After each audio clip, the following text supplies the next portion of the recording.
If you had a superpower, اگر آپ کے پاس 1 سیکنڈ میں وقت کا سفر کرنے کی سپر پاور ہو تو آپ کس خاندان کے دور میں جانا چاہیں گے؟ کائفنگ ایک تاریخی شہر جو کبھی 8 چینی خاندانوں کا دارالحکومت رہا ہے، وہاں ملینیم سٹی پارک میں سیاح سونگ خاندان 960 سے 1279 کے دور کا بھرپور تجربہ کر سکتے ہیں۔ یہاں چنگمنگ تہوار کے دوران دریا کے کنارے کی مشہور پینٹنگ کے مناظر کو جیتی جاگتی پرفارمنس کے ذریعے اجاگر کیا گیا ہے۔ سیاح سونگ خاندان کے 4 لطیف فنون کا بھی تجربہ کر سکتے ہیں، جو اس وقت کے دانشوروں اور اہل قلم کا پسندیدہ طرز زندگی تھا۔ سونگ خاندان کے یہ 4 لطیف فنون خوشبو سلگانا، چائے تیار کرنا، مصوری کی قدر کرنا اور پھولوں کی آرائش پر مشتمل ہیں۔ سونگ دور کی چائے کی تقریب کے 3 اہم مرحلے ہوتے ہیں۔ آپ جو منظر دیکھ رہے ہیں یہ پہلا مرحلہ ہے، جہاں چائے کو باریک پاؤڈر میں پیسا جاتا ہے۔ اس کے بعد 7 مرتبہ پانی ڈالنے کی تکنیک آتی ہے، جس میں گرم پانی تھوڑا تھوڑا کر کے شامل کیا جاتا ہے اور چائے کو جھاگدار بنایا جاتا ہے۔ آخر میں ہم چائے کی جھاگ پر خوبصورت نقش بناتے ہیں۔ ہم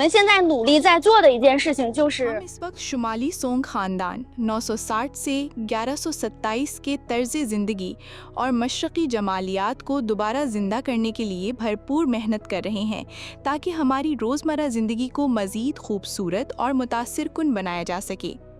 ہم یہ بھی چاہتے ہیں کہ یہ خوبصورتی نہ صرف چینی بلکہ دنیا بھر کے دلوں کو چھو لے۔ شنگھائی تعاون تنظیم SCO کے میڈیا اور تھنک ٹینک اجلاس کا انعقاد 23 سے 27 جولائی تک چین کے صوبے ہینان میں ہوا ہے۔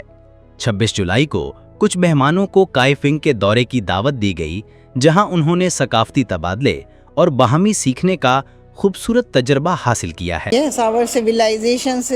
ہماری تہذیب ہماری بنیاد ہے، جو یہ ظاہر کرتی ہے کہ جدید دور کی ترقی کے پیچھے کتنی محنت شامل ہے۔ قدیم اور جدید زمانے کے درمیان ایسی ثقافتی ہم آہنگی ضروری ہے۔ اسی لیے چینی تہذیب کو سمجھنا بہت اہم ہے، کیونکہ چین آج دنیا میں بہت تیزی سے ترقی کر رہا ہے۔ آپ مقامی حکومت اور نوجوانوں کو جس طرح شامل کر رہے ہیں اور نوجوان جس جوش و خروش سے اپنے کام سے لطف اندوز ہو رہے ہیں اور اپنی ثقافت کو زندہ دل انداز میں محفوظ رکھ رہے ہیں، وہ واقعی قابل تعریف ہے۔ ہر قوم کی اپنی خوبصورتی اور انفرادیت ہوتی ہے۔ ہمیں دوسروں کا احترام صرف باتوں سے نہیں بلکہ عمل سے کرنا چاہیے۔ ہم ثقافتی یا معاشی تعاون سمیت ہر ممکن طریقے سے روابط مضبوط بنانا چاہتے ہیں۔